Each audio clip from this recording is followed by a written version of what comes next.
All right, folks, I hope everybody's doing good. So for those that don't know me, my name is JD Daly. I'm from Canada. I am currently living in Colombia and loving it. I joined remote sales about 7 years ago, and I wish I had like some amazing success story and just, right out of the gates, my genius mentality made it so that I made, millions of dollars. I sucked. I really sucked. Like in every way that you could suck, I sucked.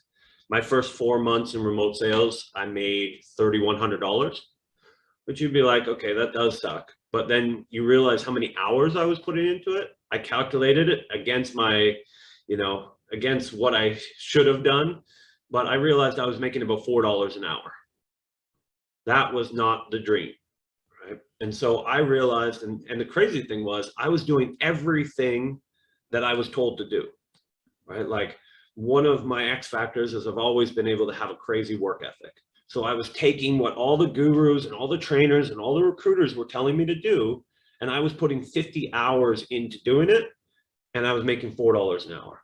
And so I realized, like, okay, either there's something wrong with me or the information that I'm getting is not valid for me. And so I started talking to other salespeople in the space, and I realized that my problems were not unique, that there was a lot of people struggling, that there was people in there for 3-4 months that couldn't get a job.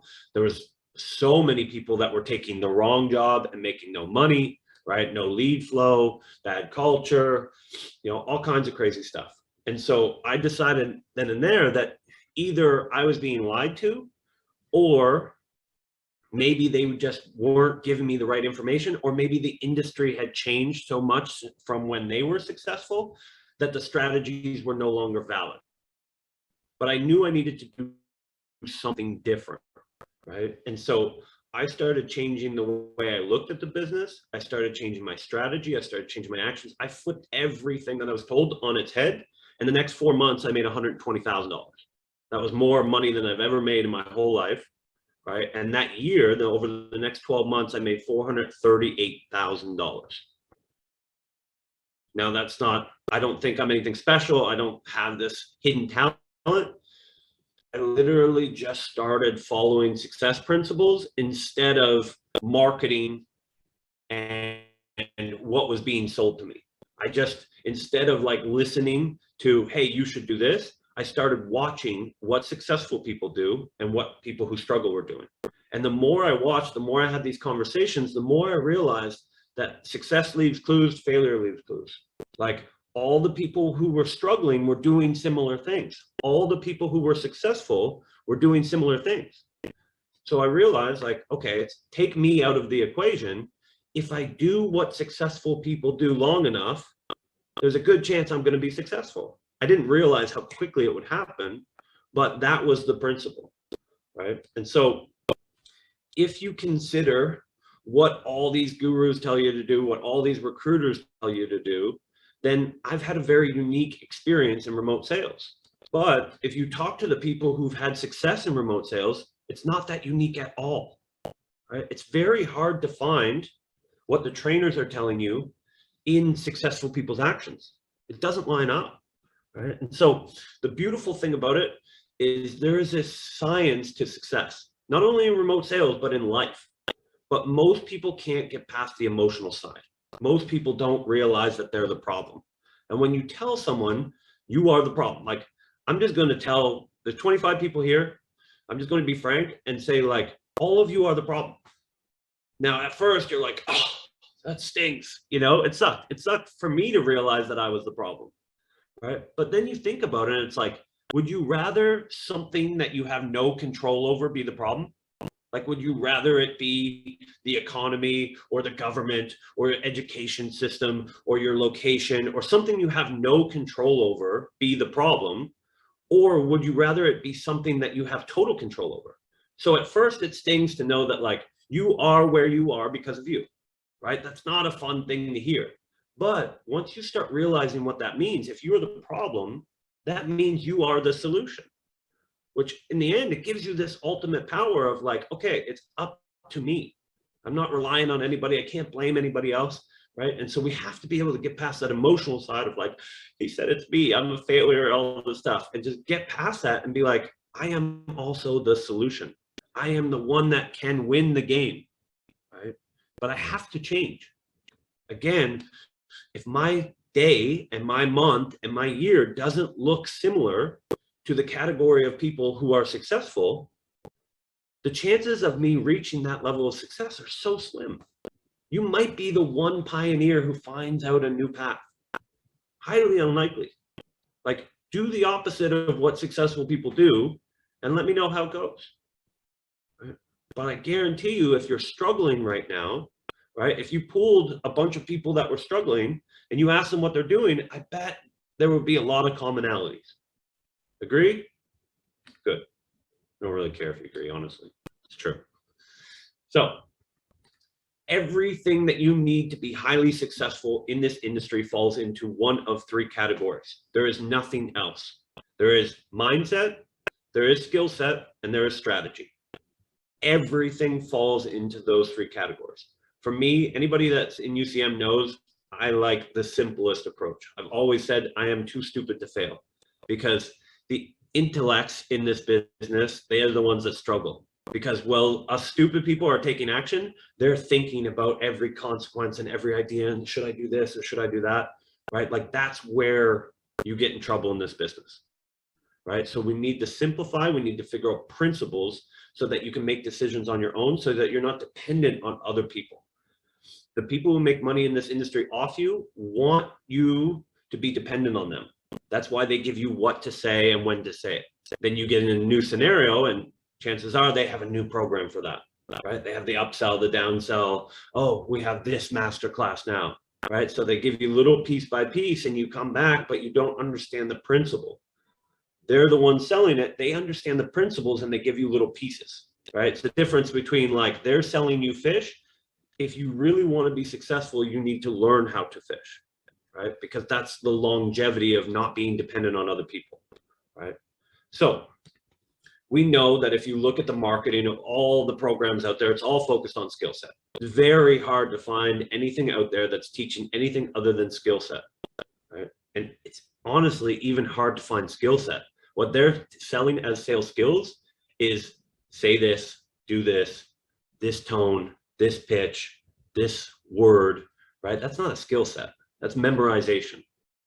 Right? We all know that, like, memorization in the education system is not a great way to teach, because you don't have the fundamental understanding to be able to adapt to each individual situation, right? So remembering mindset, skill set, strategy. When you're struggling, right, come back to that mindset, skill set, strategy. What do I need to work on here, right? Now, I have been obsessed with understanding the difference between those who succeed and those who fail. And one thing I've found, the most skilled person in this industry, I've seen some amazingly talented people, and they will ultimately fail if they have the wrong mindset and the wrong strategy.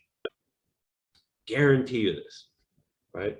So there's 4 mindsets that I've seen that lead to failure, that lead to struggle, that lead to delayed results, whatever it is, right? If you don't fix these 4 mindsets, you might as well throw in the towel.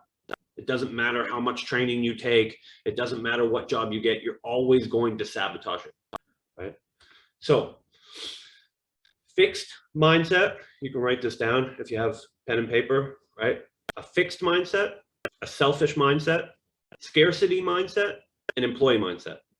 If you do not adjust those 4 mindsets, you will fail to some degree, right? Failure in a big context is like, you will not reach anywhere near your potential, right? You might still make some money in this industry, but not nearly as much as you could, right? And so I've asked the question, why, if this is so important, right? And again, all the successful people I've seen have changed these mindsets. Why do people not focus on it? And the reason I have found is that focusing on mindset doesn't have the same instant gratification as, like, learning objection handling tactics, right? I understand why.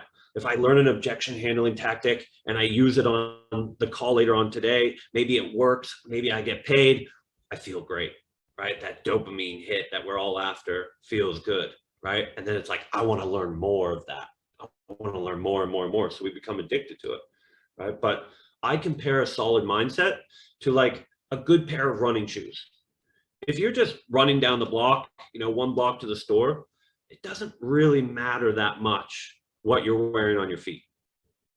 But all of a sudden, if you're running a marathon, a good pair of shoes can be the difference between finishing the race and failing, right? And success is a marathon. It's not a sprint. No one is sprinting to success, right? So the good thing is when we identify a detrimental mindset, all we have to do is flip it. And then we identify the mindset that we need to adopt, right? And so the opposite of a fixed mindset is a growth mindset. This is where most people struggle, right? A lot of the graveyard of failure and high ticket sales is like, well, I guess I'm not good at setting, right? I've been doing this 2 weeks and I'm not very good. Like, you're supposed to suck. And that's the beautiful thing about this industry, and why it's kind of the bouncer of this industry is like most people aren't willing to suck at first, so they give up. And that's why we make the money we do. If it was easy, everybody would do it, and we'd start getting paid $7 an hour, be a big call center or virtual, right? So the idea is like everything that you do that's worthwhile, you have to go through that period of, I'm not as good as I want to be. The problem is people process that emotionally and say, they tie it to their identity. I'm not as good, right? And that ties to that deep, ugly feeling of, I'm not good enough, right? Fear of failure and not good enough, that's the root of most of our problems, right? So understanding that you can, again, take ownership over that. Like when I say I'm not good enough, I get excited, right? Because I don't plan on staying where I'm at now. The only reason you have to beat yourself up about not being good enough is if you plan on not improving. The minute you plan on improving, you don't have to worry about not being good enough. Now you can take ownership and be like, yeah, I'm not fucking good enough. Cool, got to get better, right? And there's not one aspect of this industry that you can't improve. There is nothing genetic about this industry, meaning that like no one's born with it. Everybody who comes in has to get better. And that's the difference. Most people are not willing because they're having the pity party of, I'm not that good, right? Maybe I'm just not cut out for that. Maybe it's part of my personality. Maybe it's my genetics. Maybe I'm not smart enough, right? Well, the other person is like, I need to learn more. I need to improve more. I need to grow more. I need to talk to more people. I need to get better at that, which is accessible to all of us, but so few focus on that side. Most people focus on the other side. So growth mindset is the thing that we need to adapt the most, which is I suck, so I need to improve. And then you'll improve, and then there'll be something new, and you'll suck at that, right? The person who is willing to suck the most will be the most successful. Plain and simple, right? So, secondly, selfish mindset. It's a weird one because we are all selfish, and we're not going to change that. We're not going to change because that's our survival mechanism. We need to take care of our own needs. That's what we're in it for, right? But we have to be able to shift and get rid of that instant gratification of like, I need you to meet my needs. I still need to meet my needs. But the beautiful thing about this industry is if you stop focusing on your needs, they actually get met faster. And what I mean by that is if I take a service mindset instead of a selfish mindset, I get what I want in return. When you think about what a setter or a closer does, right? It's if I get the business owner what they want, which is a prospect to buy, right? And I get the prospect what they want, which is a solution to their problem, I get what I want automatically. I don't have to think about it. All I have to know is like, okay, I want this. Who do I need to serve to be able to get that in return? People are out there looking like, hey, where's my 10K opportunity? There is no 10K opportunity. There's an opportunity to make a business owner $100,000 in revenue and solve $100,000 worth of problems, and you make 10K automatically, right? And so it's the expansion of like, I get what I want from getting other people what they want. When you look, if you polled like who are the people that are making the most money in this industry, it's the ones who are having the most impact on other people's lives. But most people never get past that selfish mindset of like, I want a job, I want this, I want that. And they wonder, like, the funny thing is, those are the people that are like, everybody's trying to sell me something. Fuck yeah, they are. Of course they are. Because who the fuck comes into an industry and can just start making demands? A prospect, right? A prospect gets away with that shit. A prospect can say, I want this. I want someone to do my marketing. I want personal development. I want this. I want that, right? Because they're exchanging money for it. So if you realize that a lot of people are trying to sell you something, it's probably because you have a selfish mindset. And the only people that are entitled to come into an industry and say, I want, are the ones that are fucking willing to buy. No one else gets to do that. I don't get to say, like, I want a bunch of UCM students. I don't imagine if my Facebook group was just like, hey, I want 10 students this week. We'd be bankrupt. It wouldn't exist because I'm not a prospect. I realize if I want 10 prospects, I need to be able to do X, X, X, X, X. I need to serve. The more I serve, the more my bank account increases, right? So every time that you check in to your bank account, right, I want you to see the number as how you serve the market. I guarantee if you increase your value to the marketplace, that number in your bank account will increase. That's economy, that's exchange. There's no way around that, right? If you become more valuable to the marketplace, you will have more value in your bank account, plain and simple, right? So growth mindset, service mindset, just those two alone would change the game, right? This would allow you now to make adjustments on the fly. But if you are of service and you are always improving, those two things alone are the secret to success long-term in this industry. The other two, scarcity mindset, right? Opposite of scarcity is abundance, right? You hear a lot of people asking like, oh, I don't want to burn any bridges, right? That's stupid. There's so many bridges and they're so hard to burn, right? There's so many opportunities. There's so much money being exchanged, right? But the problem is, right, like you have this condensed number of like, oh, it's so small and I need this and I don't have much to offer. It's all limited, right? There's so much opportunity. $1 billion a day just in this industry alone, just on the coaching side, not to mention the agency, and it's growing every day. You need one opportunity. How much of that $1 billion being exchanged every day do you need to make your life change? Not that fucking much, right? Like how much per day? For some of you, like $500 a day would just be a fucking game changer, right? So 500 of $1 billion being exchanged, right? Nothing. Who said that? Oliver. Yes, you can burn the first impression, although burning the bridge might be very difficult. Sure. Yeah. Yeah. But again, like it's kind of like dating, right? Like if I go up to someone and I just butcher it, right? I just marbles in my mouth, well, you know, oh, it's embarrassing. It sucks. It's like, think about the other opportunities, right? It means nothing. This is a huge space, right? So being able to not be in that scarcity mode, a lot of it goes to the fear of rejection. So much, like we reject ourselves first so that no one else gets the chance to. We tell ourselves like the amount of people that introduce themselves as new, stop that. Absolutely stop that now. I've had people 2 years into this industry, I'm kind of new. What the fuck are you talking about? Like you're doing that as a coping and defense mechanism so someone doesn't out you. Right? Like, oh, if I put all that stuff out first, then someone won't expect anything of me. Then I can say like, oh, I'm new, you know, I haven't done much of this. Like you don't have, we talk about this in UCM all the time, but you can't sell what you don't have. Right? So the idea of like, you're going to tell people you're new or that you don't have experience, like stop all that, right? Put it out there. Again, like I said at the first of this call, like you are ready for opportunity when opportunity meets you. Not when you think you're ready. Like if someone hires you for a role, you're ready for that role. You might have to improve. That's where the growth mindset comes in, but you're ready. Right? So there is an abundance of opportunities here. You lose a job, get another one. Right? You don't like your boss, get another one. It's not working out, the lead flows, well, get more lead. Like there's so much opportunity here, it's crazy. Now, Fourth mindset, which is what I want to talk more about today, and it was the ultimate game changer for me, was the opposite of an employee mindset.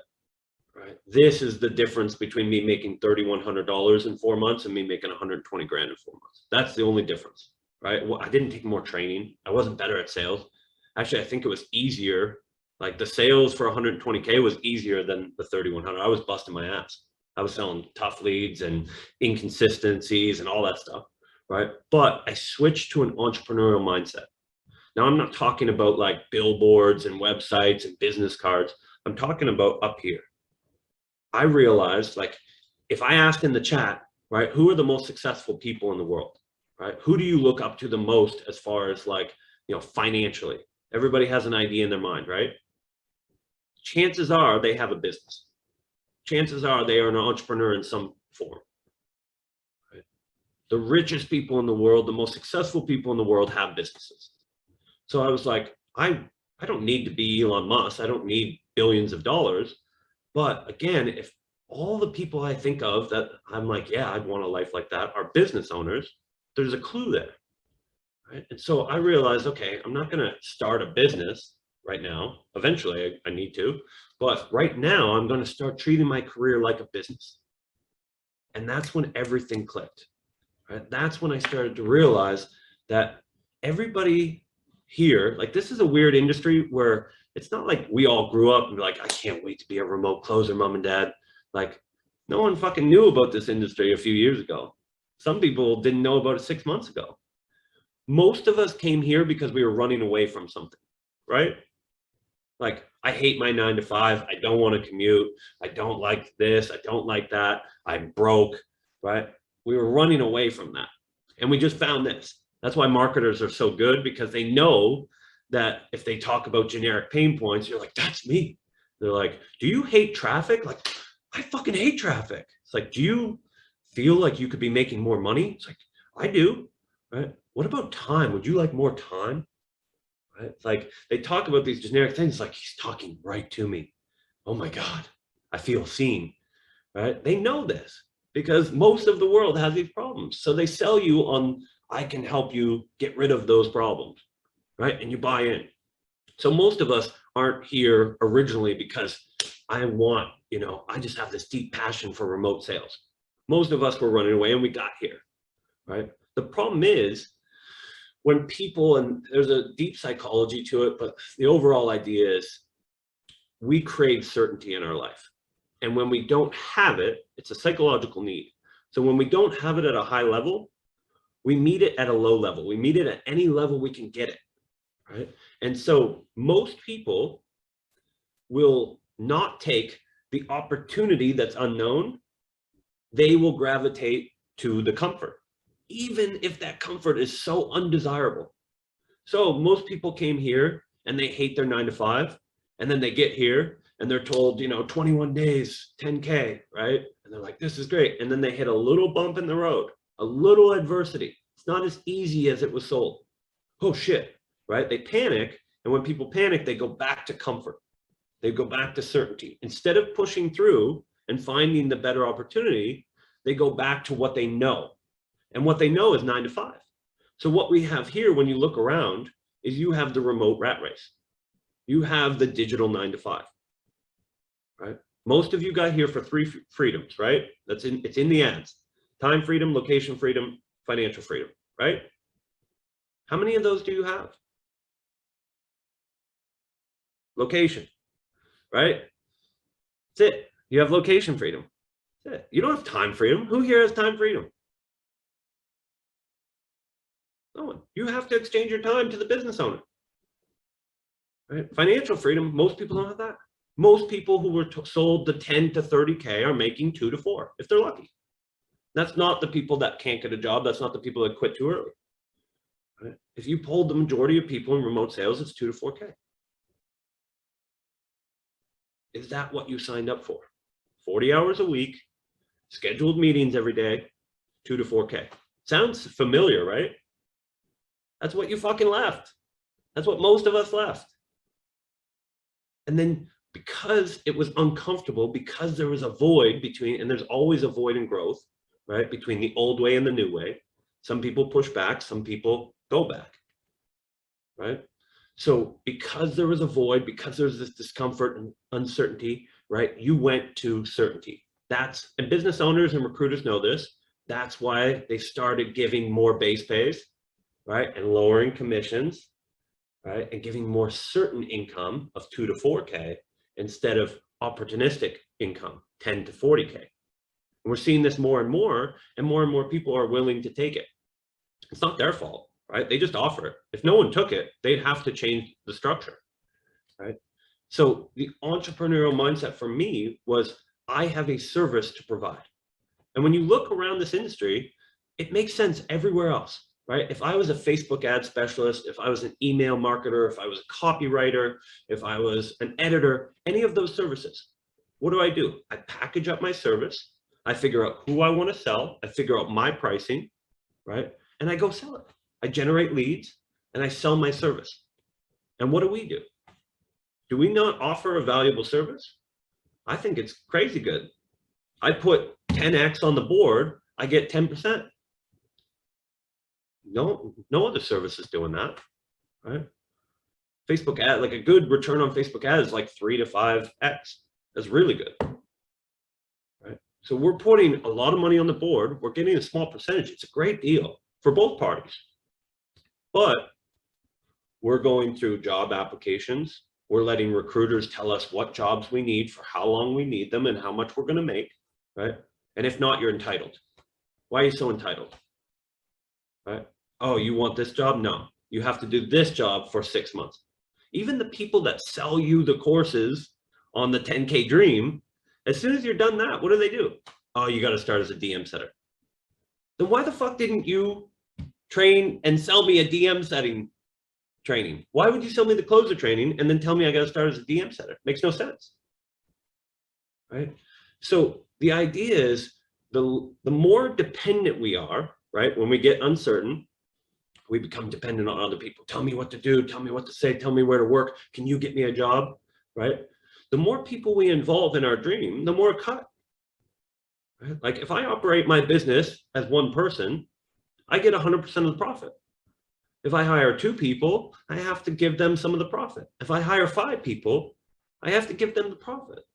You're doing this in your own business and you don't even realize it. You're involving all these other people and they're taking a cut of your profit. You know that recruiters get paid 3 to 15K to fucking introduce you. Hey, this is Alex. Hey, this is Amy. 15K. You know how much it costs you to introduce you? It's free. You have a competitive advantage over these recruiters. You know who's selling these recruiting services? People in their own recruiting pipeline. It's not like they have these expert level sellers. They hire people within the pipeline to go out and sell the pipeline. Like, what's so difficult about this recruiting model that you couldn't bypass it? You're leaner, right? You're free. There's nothing special about it, other than they're willing to take the risk that you want. You want to sit in the pipeline and be like, hey, can you get me a job? Sure, but I'm taking the 5%. Sure, but I'm going to charge 15K for it. So you have a competitive advantage over the people that you're involving. You don't need them, right? So it's okay. Like if that's what you want and you're like 2 to 4K would change my life, that's what I want, great. But that's not what most people sign up for. But they settle because they're scared, because they hit a little bump in the road and they don't do anything about it. So again, business, for me, I broke it down into 4 areas, right? Leadership, CEO, the marketing team, the sales team, and fulfillment. Most people think what they're doing is sales. What they're really doing is fulfillment, right? You're helping build someone else's business and someone else's brand and someone else's revenue, right? And so you think you're selling, but really you're on the fulfillment side, right? You get a job, you fulfill. The other 3, for most people, are non-existent. The ability to be the CEO in your own business, the ability to market your own business, right? And then the ability to sell your own services. People don't focus on those 3 things. That's the difference between 3 to 5K a month and 30 to 50K a month. You're not going to get to 30 to 50K a month involving other people and be like, hey, I need a job. Hey, I need this. What should I do now? Right? Tell me what to say. Tell me where to work.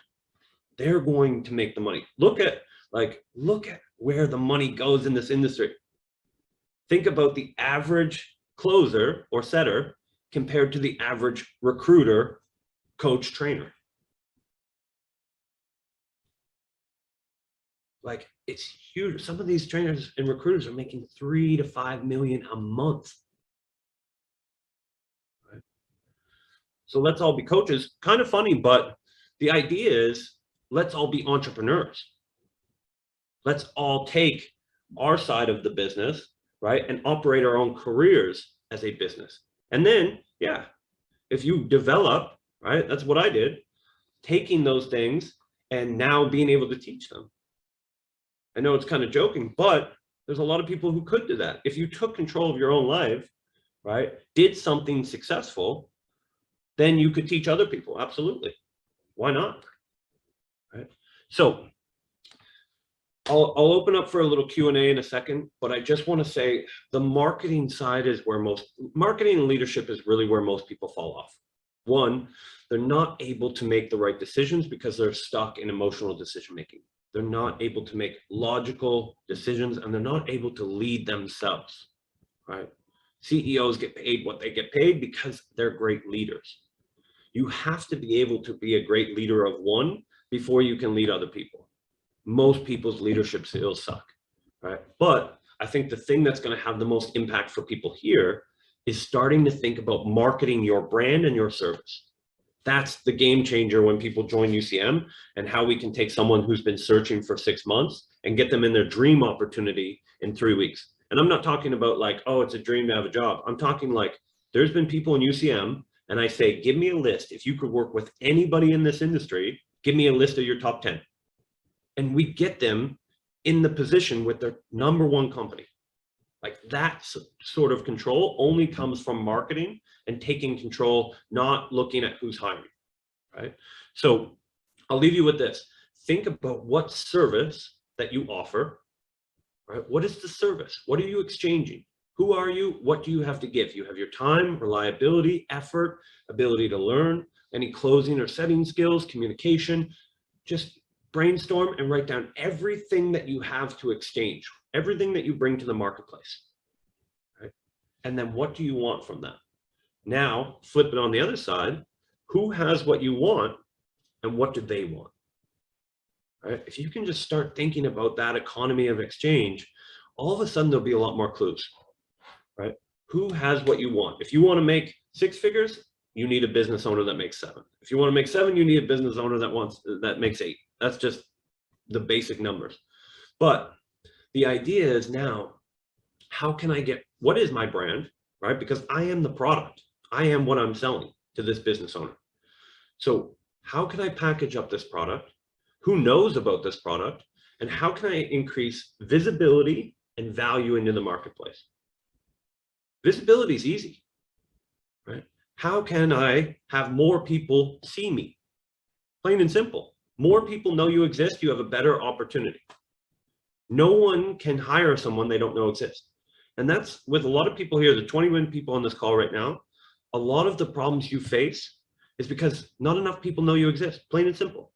Because you're trying to navigate this industry without rejection, right? So you're thinking about, applying for the job, you're thinking about reaching out. Well, someone else is just doing it. Someone else is building their pipeline and realize that, okay, it's a funnel.